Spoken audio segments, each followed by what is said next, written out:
حلات کے علاقے منگچر میں مسلح افراد کی فائرنگ، 4 مزدور جام بحق تعلق پنجاب سے ہے، مزدور ٹیوب ویل پر کام کر رہے تھے۔ وزیر اعظم دورہ سعودی عرب مکمل کر کے اسلام آباد پہنچ گئے۔ وزیر اعظم نے سعودی ولی عہد محمد بن سلمان سمیت اعلیٰ حکام سے ملاقاتیں کی، عمرہ بھی ادا کیا۔ پاکستانی نمائندے خصوصی محمد صادق کی افغان وزیر خارجہ سے ملاقات، 2 طرفہ تعلقات کی بہتری کے لیے ہائی لیول روابط پر اتفاق۔ اور بلوچ یکجہتی کمیٹی کے مظاہرین نے پولیس پر پتھراؤ اور فائرنگ کی، 3 افراد ہلاک ہوئے۔ لواحقین ہلاک افراد کی آخری رسومات ادا کرنا چاہتے ہیں، ان کی درخواست پر انتظامیہ نے لاشیں برآمد کروائیں، کمشنر کوئٹہ کا بیان۔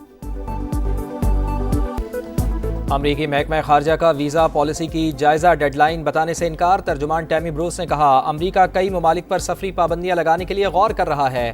ویزا پروسیس میں قومی سلامتی اور عوامی تحفظ اولین ترجیح ہے۔ یقینی بنانا چاہتے ہیں کہ آنے والے امریکہ کی قومی سلامتی اور پبلک سیفٹی کے لیے خطرہ نہ ہوں۔ شہریوں کی حفاظت یقینی بنانے کے لیے پرعزم ہیں۔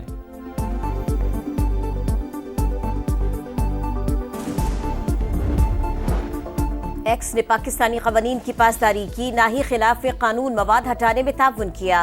Social media platform X پر بندش کی وجوہات وزارت داخلہ کی دستاویز میں سامنے آ گئے۔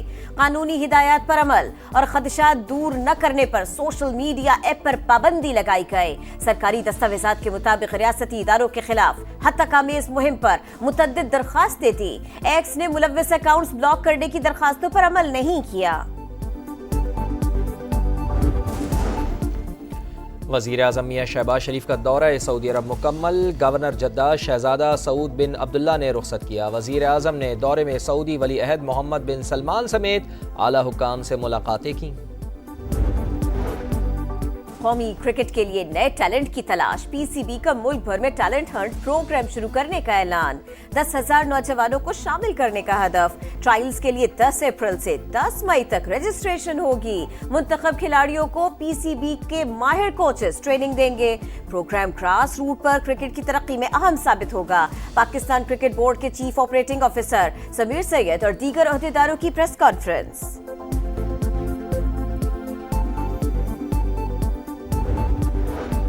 مصطفیٰ عامر قتل کیس کے مرکزی ملزم ارمغان کا عدالت کے سامنے اعتراف جرم سے انکار۔ سماعت کے دوران کہا مصطفیٰ کے قتل کی کوئی منصوبہ بندی نہیں کی، پولیس زبردستی اعتراف جرم کروانا چاہتی ہے۔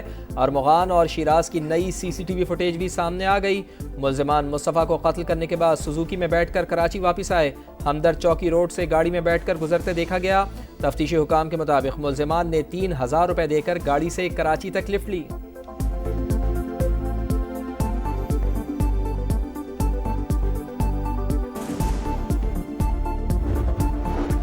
سلامتی کونسل اسرائیلی جارحیت کے خلاف فیصلہ کن اقدام کرے، پاکستان کا مطالبہ۔ غزہ میں اسرائیلی مظالم کی شدید مذمت۔ اقوام متحدہ میں مستقل مندوب منیر اکرم نے کہا جنگ نہ روکی تو اقوام متحدہ کا چارٹر چکنا چور ہو جائے گا، دنیا جہنم میں بدل جائے گی۔ اسرائیل نے پھر فلسطینیوں پر قیامت ڈھا دی، کینسر اسپتال کی عمارت گرا دی۔ غزہ سٹی پر بمباری میں 5 فلسطینی شہید۔ جنگ بندی بحال کرنے کی نئی امریکی پیشکش حماس کے سامنے پیش۔ جرمنی، فرانس اور برطانیہ کا بھی جنگ بندی بحال کرنے کا مطالبہ۔ حوثیوں کا 2 دن میں اسرائیل پر تیسرا میزائل حملہ۔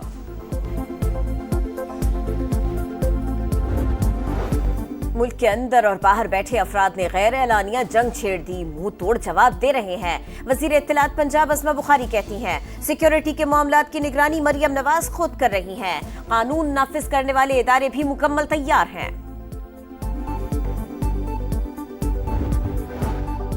ریاستی اداروں اور حکومتی شخصیات کی فیک ویڈیوز بنانے کا الزام، صادقآباد سے ملزم غلام نبی گرفتار۔ پیکا ایکٹ کے تحت مقدمہ درج۔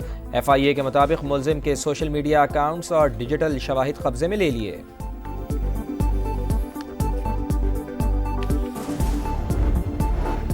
پاک افغان سرحدی گزرگاہ 28 دن بعد پیدل آمد و رفت کے لیے کھل گئے۔ ویزا اور پاسپورٹ رکھنے والے مسافروں کو افغانستان جانے کی اجازت ہوگی۔ بارڈر کھولنے کا فیصلہ 3 دن پہلے فلیگ میٹنگ میں کیا گیا تھا۔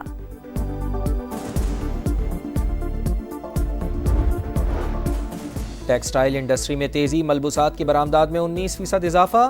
وفاقی وزیر تجارت جام کمال کی زیر صدارت اجلاس میں ٹیکسٹائل برآمدات کے فروغ پر غور۔ ملبوسات کی برآمدات 6 ارب 20 کروڑ ڈالر کی تاریخی سطح پر پہنچ گئیں۔ اجلاس میں بریفنگ۔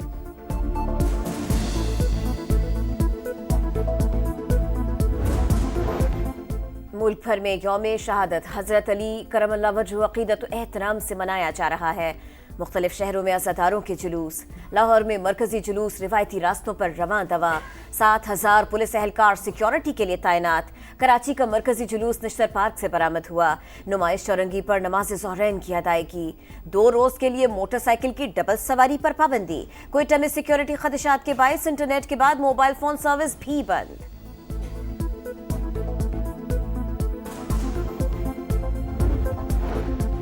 زمین سے محبت کا اظہار، دنیا بھر میں آج ارتھ آر اور واٹر ڈے۔ توانائی اور پانی کا تحفظ پاکستان کے مستقبل کے لیے ناگزیر ہے، صدر مملکت آصف علی زرداری کا پیغام۔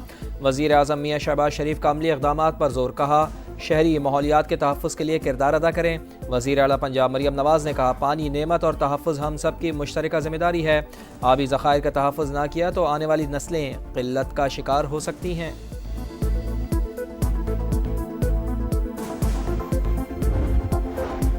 دریائے سندھ میں پانی کی کمی 54% تک پہنچ گئی۔ سکھر بیراج کے مقام پر پانی کی کمی 73% ہو گئی۔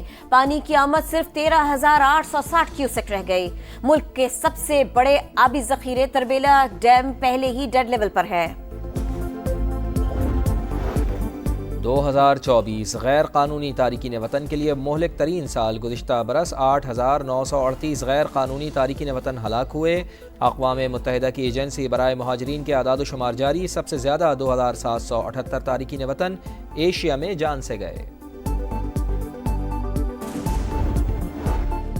امریکی صدر نے کیملا ہیرس اور ہلری کلنٹن کی سیکیورٹی کلیئرنس منسوخ کر دی۔ ان افراد کو ریاستی رازوں تک رسائی دینا ملکی مفاد کے خلاف ہے۔ ڈونلڈ ٹرمپ کا حکم نامہ۔ اور سیریز برابر کرنے کا عزم، شاہینوں کے حوصلے بلند۔ گرین شرٹس مسلسل دوسری فتح کا ہدف لیے ماؤنٹ میگنوئی پہنچ گئے۔ پاکستان اور نیوزی لینڈ کے درمیان چوتھا T20 کل ہوگا۔ کیویز کو سیریز میں 2-1 کی برتری حاصل۔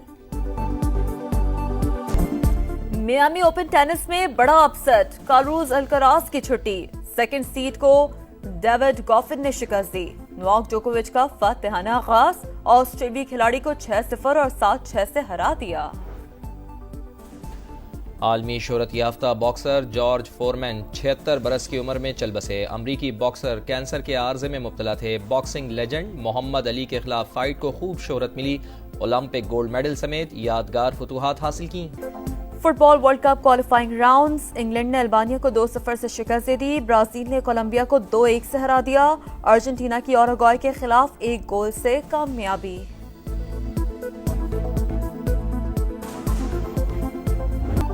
ایک دل، ایک جان، ایک پاکستان۔ یوم پاکستان کل ملی جوش و جذبے سے منایا جائے گا۔ ISPR نے 23 مارچ کی مناسبت سے خصوصی ملی نغمہ جاری کر دیا۔ ترقی، امن اور استحکام کے پیغام کے ساتھ خصوصی نغمہ گلوکار عاطف اسلم نے گایا۔